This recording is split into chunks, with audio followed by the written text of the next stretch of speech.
my name is Martin D'Souza. I run an entertainment company called Lighthouse Entertainment, and I also run a company called Mad Hatters. It's a birthday party company, and I make money by talking. Yes, I'm a master of ceremony and MC. I've been an MC for a good 30 years of my life. I've been a games host for birthday parties, and I have also been conducting seminars and been MC on stage. So probably stage was my passion and stage is my life. But I didn't begin out there. I didn't begin on the stage, and I'm going to tell you a little bit about that in a while. Um, when I first started speaking, I was scared. I was afraid I couldn't speak like the way I'm speaking. Today, life is different. I'm speaking in front of a screen with 50 of you out here, but I did speak in front of 100, 200, even up to 5,000 people. Okay. And my feet and my knees were trembling like crazy. My hands were sweating and like, what am I going to speak? But I did that. I went out and I spoke and I did my job and I got paid for it. Can you believe you get paid for speaking? So the interesting thing about speaking is that is the only asset you have which cannot be taken away from you. And probably that is the only asset that you have where you can bank on and rely on for the rest of your life. You can speak till the age when you start becoming old. Okay, that was not a network issue. So it's only when you become old and you can't speak. And if you're in good health, you can possibly speak right up to whatever age you want. And by speaking, you can convince, you can influence, you can manage, you can really influence a lot of people. And today, because of the internet, a lot of people are making money by speaking. I'll talk about the opportunities available in speaking and how do you make money in speaking, but that's a little while later. But first, I want to talk to you about public speaking. What is public speaking? Now, public speaking is not really speaking in front of public. A public could be 50, 20, 100, 500, but public speaking is the art of talking confidently. So you could be speaking to just two people, and that is also public speaking. Okay. So you could be speaking to 5 people or 20 people, that is also public speaking. Public speaking is about the art of confidently conveying your message to another person without saying, without all that fear, without looking up into the sky. Very often I've heard some people talking and they're looking up into the sky and say, no, public speaking is looking at each other and talking. So probably an art of communication, an art of interaction with somebody from one to one to one to many. So one to many could be any number. That's the key part about public speaking, which very often we are confused and we say public speaking is you're on stage. No, public speaking could be anywhere. And what is the need for public speaking? As I said, it's your ticket to freedom. It's your ticket to freedom is you can do anything with it, and there are very various levels of what you can do with your public speaking. Um, if you are in the business of speaking, by that I mean teachers, by that I mean trainers, by that I mean lawyers. Lawyers obviously try to convince. I was just joking when I said confuse. Okay, I know there are about 3 people who are here lawyers, but um, you need to take a joke. And entertainers. Entertainers are in the business of public speaking. But there are a great many people who are not in the business of speaking. And those who are not in the business of speaking are everybody. Even they need public speaking. Okay. So what exactly is public speaking? So I'm going to take you a little bit about what is public speaking. Public speaking helps you not only drive in a subject, drive in a point, but also helps you win friends. Winning friends is the most important thing. If you cannot speak properly and confidently, you will not make friends.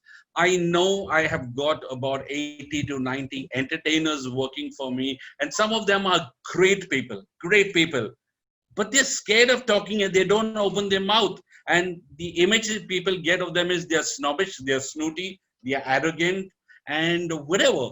And that is the reason, because they don't speak. And they don't speak because what will somebody else think about you? Who cares? You don't need to worry about what others think about you. You are here in this world to drive yourself and win.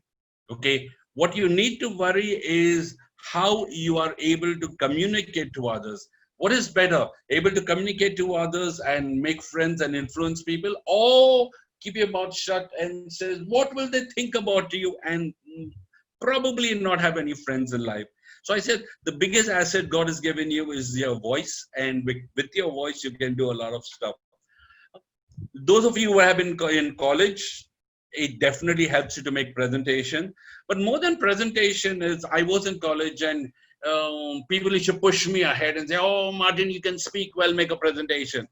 And the others used to hide behind me. And I take the, but that is just a small part of life, because as you go out in the real world, you got to give interviews by yourself.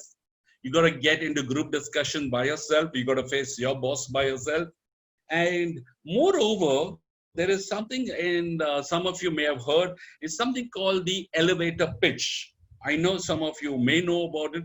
When you get to tell your story to somebody in an elevator, when you just go up for the 30 seconds, 40 seconds in an elevator, you are meeting people all your life. You need to have a story. You need to tell your story. And that story is through what we call the elevator pitch. If you don't have a story, you are hesitant. By the time the person rings the elevator, gets into the elevator, reaches the 20th floor, you're still thinking, what am I going to say? Good evening, sir. Gone. Your time is gone. So very important is you need to have a story to tell. That's the key thing about public speaking. Public speaking is not about telling somebody else's story. Public speaking is not about cracking a joke in front of people, or as I said, how not to be embarrassed. Focus on what you are with who you are. So tell a story. You need to have your story. So that's where I would begin with. Public speaking is about telling your story. Telling your story with confidence. Now, how do you tell a story? I don't have a story. It's okay. I will teach you how to tell a story. Everybody has a story. Even a 2-year-old kid has a story. Even a 102-year-old person has a story. Right? Public speaking is about having an opinion. You can have an opinion. Many of you have an opinion, but why should I give my opinion? Or what will others say when I give my opinion? But the point is, you need to have an opinion. Do you have an opinion? Yes. How do you have an opinion? You need to have an opinion by being interested in everything. You need to be interested, and you need to be interesting. And how do you be interested in everything? Is you got to read. You got to read. You got to take in a lot of information. So now I'm telling you about how to store information. And once you store information, how you got to get it out from your mouth. That delivery is about something else. So having an opinion, as I said a little earlier, is just not rambling. Okay, it's not just being a chatterbox. Once you have an opinion, once you have a story, your confidence builds up. When you have a confidence, what is confidence? Confidence is about, I am happy with myself. When I'm happy with myself, that is confidence. Right. I am not afraid of saying something. That is really confidence. Okay, so let me go to a little bit about a story about myself. All right. I was in school. I was a very, very quiet, shy guy. I've never opened my mouth. When I got into college, I had the opportunity to talk. And I started talking. I went to St. Mary's School, an English medium school. I went to St. Xavier's College, an English medium college. And I had the opportunity to talk.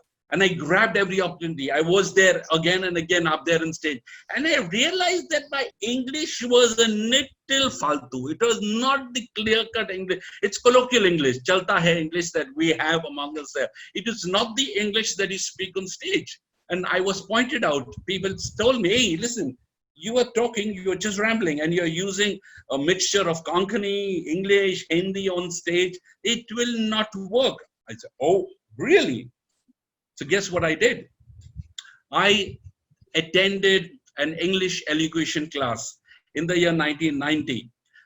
After college, I took up a job. I was being paid 1,000 rupees a month to be I love to write. I'm a creative guy with a copywriter. I got 1,000 rupees a month as a salary, and I used to pay 1,500 rupees to this teacher who taught me English elocution.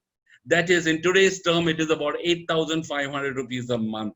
And I attended class for 2 years. I learned to speak English. A Christian Catholic boy from an English medium school learning to speak English. That is very important. It's just not standing up there and talking, is you're learning to speak English. I wanted to give you an example of sports. A good many of you are in sports. A good many of you are into music. Just because you know music doesn't mean you can play music. Just because you know sports doesn't mean you can be a good sportsman. No, you got to practice and practice and practice and practice. The more you practice, the better you become. We want to be speakers. We want to learn public speaking, but we don't want to practice. You can only learn to speak if you practice. And what is it that you got to exercise? You got to exercise, and you have to exercise your tongue. Your tongue is what helps you exercise. You have to speak. The more you speak, the more you will be able to learn how to speak. Because speaking in school, speaking with friends comes second nature. That is not speaking. When you learn to speak in public, is structured speaking, speaking with a purpose, and speaking consciously. So one of the things that I did was I practiced and I practiced.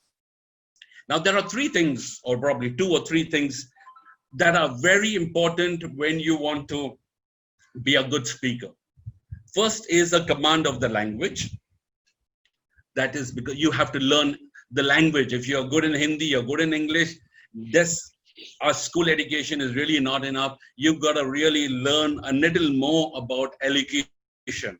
That means expression, voice modulation, high and low. You can't be speaking it like a monotone like this all the time. So that's very important. So that's the one of the things that you got to learn. The second thing is your voice. I have a strong voice, but I didn't have this strong voice earlier. I used to speak like this before because this was my head voice, and I was speaking like this all the time. Now, isn't this a very irritating voice? Till the time I learned to take my voice deeper and get my voice lower. So now I can speak longer duration because I've got a deeper voice. It has got nothing to do with a female voice or a male voice, but you got to have we learn to able to harness the power of your voice. So your tongue and your voice. That's the second very important thing as you learn to be a public speaker. This is irrespective if you are making this as a career in speaking or if you're using your voice anyway. And the third important thing is content, the masala that you need to speak. You need to have content. Everybody, you youngsters are into digital marketing, you know content is king. So you need to have some stuff to speak. And that brings me back to the story. If you have nothing, you have your own story, your story to speak. You got to read a lot. So reading helps you collect information. Reading aloud helps you do the riyaz or the practice for your tongue and for your voice. Now you guys need to really understand is reading aloud has got two things. Reading aloud the language of good, a newspaper or anything, helps your tongue get used to the sound of the word, and it helps you listen to what you are speaking. You got to be comfortable with your own voice. 90% of the time, many of you, when you record your own voice, you will not like your own voice. Even till date, after 30 years of being a speaker, I don't like my voice, but a lot of others love my voice. So it's just that natural because your voice resounds in your head all the time, but it's okay. So first thing is learn the language and practice the language. Second is practice speaking. So speaking aloud. Third is improve your tonal quality of your voice. And the last thing is collect content for you to speak. Where do you speak? Where do you speak? You need to have various places to speak. You know, one of the most exciting, not even, I wouldn't say exciting, sorry, it was an embarrassing moment. I was at a business meet, and there were quite a few people receiving awards out there. And one of the guys who went to receive an award on stage couldn't give a thank you speech because his language was terrible. He just couldn't go. And he is an accomplished businessman who's achieved a lot, but he couldn't say thank you to the guest and to the people. It was so embarrassing. So you guys will be in positions of life where you're not just introducing your boss, introducing your colleague, or probably you're just introducing somebody, but you may have to go up. You may have to go up and say thank you for an award that you received. I have been on stage many times only to say thank you for the award that I've received. And at that point of time, you need to be able to speak. Okay, so that is where very, very important. There are various areas. There is no excuse not being able to speak. Uh, so I want to share with you a couple of things that you need to have. I spoke to you about the elevator pitch. I need to also tell you that you need to be able to introduce yourself, who you are. It doesn't matter where you're going to use it. So you need to have a story, which is a little bit of about a minute or two story. You need to be able to introduce yourself, say who you are, what's so special about you. There are moments where you'll be introducing a guest speaker. You need to welcome somebody. Right up to now, does anybody have any question up to what you want to say? If not, then I'm going to go in a little while earlier. Any questions so far? I've been talking continuously for 30 minutes. Okay. I've been talking continuously for 30 minutes, and it's so easy for me to talk. I can talk for 3 hours at a stretch. Of course, I do have content to talk about. So, how can you use your public? I don't want to have. Okay. How can you use your public speaking skills in your business? Okay, I'm going to answer that question. Is how do you use public speaking skills in a business? If you don't need to be in sales to use public speaking. Very often you have a project that you need to present to your colleagues in an office meeting. You have office meetings and you go to office every week. There is an office meeting, irrespective whether you're in a back-end job or you're in a front-end job. If you're into sales and marketing, you got to make a marketing pitch. You got to talk about the new sales idea that you've got. If you are done something and you got to convince your boss or your HR head saying, listen, this is the job I did. You may have done just 10%, but you got to make it look that you did 90%. That's your convincing power. That's your presentation skill.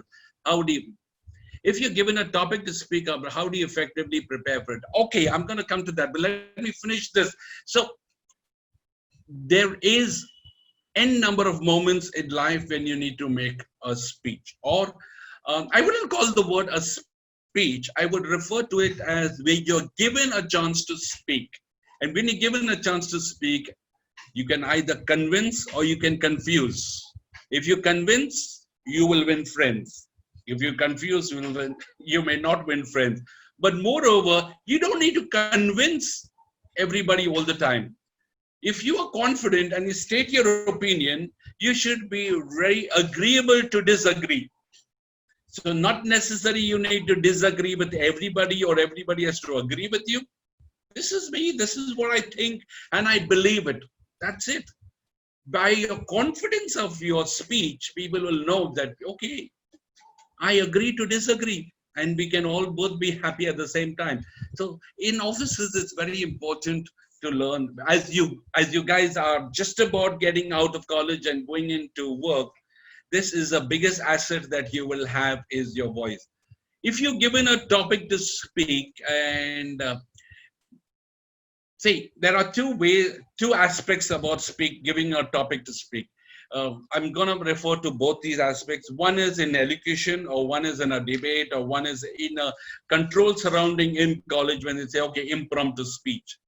The other is when you are in the real world and says, okay, Martin, today you are going to be the speaker. You're going to speak about global economy. Oh, okay. Let me take the first one first. Obviously, the first comes first. So there is a very simple formula for everybody. And the formula that I learned 25 years ago in my public speaking class still remains the same. It's PREP, P-R-E-P. You state a point, take 1 point and don't hop around it. Take just 1 point. The best speakers always hit upon 1 point. You don't need 45 points to convey. You will confuse if you have 45 points. Take one point. Give a reason for that point. Why did you say that point? Give an example to support the reason. And then state the point again.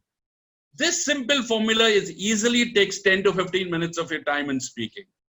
It just 15 minutes, you can speak. You have a point, state your reason, give an example for the reason. P-R-E is example, and P again, state your point again. So that's a simple magic formula. If you have to go into the second situation of giving a speech, at that point of time, I would say a preparation. You have to prepare. Prep is also preparation. You got to prepare. Again, preparation involves around just 1 or 2 points. You don't need to go and tackle the world. There are a lot of examples that I can give you about working on one point, giving the example. Examples could be more than one example to make your topic a little longer. And you got to give a reason. State your point again. So that's one of the simple examples that I have for that. Any other questions you have? I'm going to answer some of the questions earlier. How do you overcome insult in a crowd in a polite way? Understand one very important in public speaking is your voice belongs to you. Okay. And the voice belongs to somebody else. You're not in this world to stop others from speaking. People will love to speak. You don't need to retaliate to everybody all the time. If people love to say things, let them say things. If people have said something which offended you, you have two things. Either get out of the situation, walk away, or just ignore. The other person will automatically stop saying bad things. Because if you tend to get into an argument, then there is no reasoning in an argument. You can only reason and argue with somebody on the same platform. If that argument gets into another situation, it's a lose-lose situation. Always focus on being into a win-win situation. If it's a win-lose or a lose-lose, it's a worse situation. Get into a win-win situation, a discussion. It cannot be an argument. So polite ways to walk away or just ignore. Someday down the line, it will always work. I had the habit of arguing back all the time. No, it doesn't matter. It takes away a lot of my energy. I don't need to focus my energy on that. If the person isn't able to understand our point, how do we effectively convey ourselves? What you're asking me is how do I effectively convince somebody who asked, Kenneth asked, you're asking me how do I effectively convince that person, not convey. You can only convey your point to a certain extent. You can't hold the person's neck and say, listen to me. There is no way you can. There is a conversation happens when two people agree on something or agree to disagree. There is no way you need to get into there are techniques to convince and confuse, but for the start, my focus has always been state your point, prep, give a reason for your point. Why you state your point? Give an example to support the reason, and then state your point again. And that's it. Even in everyday conversation, you can do this. That really works. Okay, I have another question. Supposing you have prepared enough for a session, but somewhere you feel you haven't prepared. You feel you might fumble. How do you address the problem? All right. I have been saying this to my entertainers that don't practice till you get it right. Practice till you cannot get it wrong. You get that? Practice. Okay. The best impromptu speeches are always done with weeks of practice. The best stand-up comedians, you think they come up there on stage and rattle out just impromptu? No. They practice it over and over and over again till it becomes second nature to them. Okay. When I've been an MC for weddings, Christian weddings years ago, I practiced my script. I said it 100 times, 200 times, till the time I could possibly just stand and make the script a part of me, and it just flowed. And it just was. Then I could add Then you stop reasoning and thinking what to say. You focus on how to say. The moment you have to think what to say, you will stop focusing on how to say it. Then you become a rambling parrot. So practice is very important. Practice points. You don't need to, that's where again, you connect your language. If you know your English well, if your tongue, the riyaz of the tongue, the practice of the tongue is used to your words. If you're fumbling for words, then obviously you don't have the words with you. So practice reading so that the tongue is used to words. Then you pick up points. So creating sentences is not a problem. I know I've got 7 points. The points have to remember. So every time you practice your 7 points, obviously you may see a different sentence all the time. That's the key thing. Okay, so I know I've got 4 points or 5 points to speak, and I've got sentences to speak about, and I'm practicing my speech, say 10 times a day, but every time I'm using a different sentence, but I'm saying the same point. The grammar may be different, but the point is the same. So then your head knows what to speak, and then you focus on the expression and the emotion. What do you mean by the term charisma, and how does it affect our public speaking? Yeah, Keith, the word charisma is your personality. Your personality is exactly what I said, that when you stop focusing on what to say, you focus on how to say. When you start thinking of what to say, your eyes are rolling up, you're looking to the sky, you're looking to the left, you're not looking at the person because you're thinking what to say. But when you know what to say and you focus on the person, then you begin to communicate. You begin to be pleasing because the words come from the heart. All right, there's a Ruwak is asked, what do you do when you are speaking and people aren't listening to you? How do you get people? When people are not listening to you, you shut up. I'm sorry, but if people are not listening to you, why do you speak? That's a big mistake many of us are doing. We think, oh, I want to be the center of attraction, and you go blah, blah, blah, blah, blah. Nobody is listening. So you keep quiet. Where, you might have noticed this in school. The teachers probably will remain silent for a couple of seconds, maybe a minute, which is very long. And then suddenly there's pin drop silence in the class because the teacher is silent. Silence speaks louder than words. Okay, we have Brian. How do we counter questions from the audience when we aren't aware of the answer? And how do you respond if it can get embarrassing at times? So the question itself is wrong. How do you counter questions?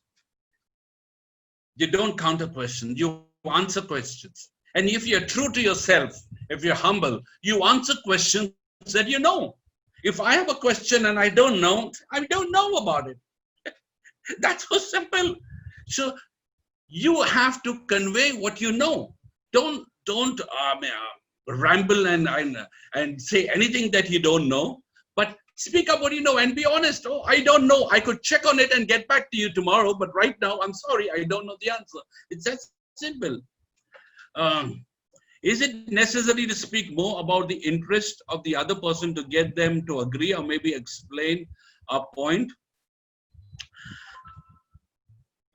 You speaking about the interest of another person is only if you want to probably date the other person.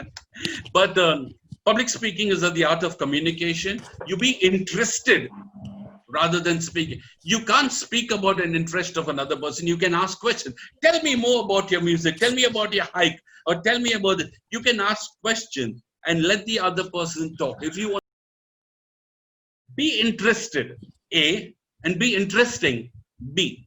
So you have to be interested. Now, you can be interested only if you know a little bit about hiking or in the music. I mean, if you ask somebody, hey, tell me about something, and you have no idea about it, then you're starting from ground zero. Then there is no conversation. If you know a little bit of information and there is some conversation, then you can strike a conversation. That's where I say, read a little bit. You don't need to read everything. Read a little bit and then ask questions about it. I hope that answers it. Does a person's tone affect a conversation? Of course. If I'm going to be talking like this to you all the time, and I'm going to be giving this, I look at my face, I'm so sad, and I'm going to tell you about public speaking. You know, public speaking is very good. It will affect. The tone has to be friendly. You got to be lovable. That's what I said much earlier. You got to be lovable. You got to be you can't convince and confuse. You got to be likable. And when you are likable and people love you, they are very, very happy to agree to disagree. And then you win friends, and influence people. That's the very thing. To be able to deliver a message in a smooth, how do you speak confidently? Eye contact. I want to mention about eye contact, which I will share with you in my classes. It's not very polite to look into the eye and speak all the time. So it's not about eye contact. It's about looking at the face. If you look into the eyes, you're very intimidating. Look at the face, and people are really happy when you look at. So there is a sweet spot out here when you look at this face, not the nose, at this spot. When you're focusing, you got to focus on the person's face. So it covers this portion and it covers this portion. This is the spot that you got to look at somebody when you are talking to them. So you are not intimidated by the eyes. At the same time, you are not frightened by looking into the other person's eyes. Stage fear will only overcome once you get to start talking with small people. Don't get onto the big stage all of a sudden. You will freeze. Start by talking to people, small groups at a time. Okay, I got another question. You were supposed to talk about critical thinking. What do you mean by critical thinking? Let me ask you a little more. What does the question mean about critical thinking? Do you have a little bit more? Because I know what I'm thinking about critical thinking. Does anybody else have any thoughts on what this question means about critical thinking? I'm going to tell you my views on it. But if you can just type out a little more about what you meant by critical thinking. For me, thinking is about what you believe in. Okay? Everybody has got certain thoughts and certain beliefs. The more you read, the more your beliefs become stronger. And your beliefs are combined with your value systems of your family and your value systems of your society that you're living with, maybe your teachers, maybe your friends. If you get down a path where your friends are little not so okay, then your thinking will move into another direction. Okay, so keep good company, and when you have good friends, then you begin to think and analyze things in a much more positive manner. You have to also do a lot of reading. The more you read, you got to make your own judgment. Read a lot of stuff. Read the pros and read the cons. Just don't stick to one viewpoint. When you read two different viewpoints, you have a little bit of thinking where you can balance between two different thoughts. I hope I've answered that to a small extent. All right, I'm going to answer Rawa's question. How do you eliminate pauses between your speech? Example, okay. One of the secrets is speak short sentences. You have, the moment you speak long sentences, that's when the and, but, comes into the picture. You got to speak short sentences, begin and end. And when you want to begin your second sentence, start again. Start a new sentence. You don't need pauses, but, why. So that's the secret I learned. Short sentences, begin and end. I hope that answers your question, Rawak. That's my secret. Anybody else has would like to switch on your microphone and say something? You can hide your face. You guys are going to be public speakers. Yeah, you got to learn to speak up. Okay, somebody has asked me another question. Leon. Amit, I am not the Indian Joker. I'm a clown. Joker tries to make people laugh. Clown makes people happy. All right. If, say, at a random wedding, or any such function, you are called all of a sudden to give a toast, please don't do it. Okay? Because a toast is when you are representing the audience on behalf of the couple. You cannot give a toast without knowing anything about the couple. No. There are times where you got to say no. Okay? Even if I was asked to be a Toastmaster, I'd say no. How am I going to wish the couple on behalf of the audience without and introduce the couple without knowing anything about the couple? You can't embarrass the couple on their very big day. So you have to talk to them, get a little bit of information. Are you okay if I can say this about you? Are you comfortable with this?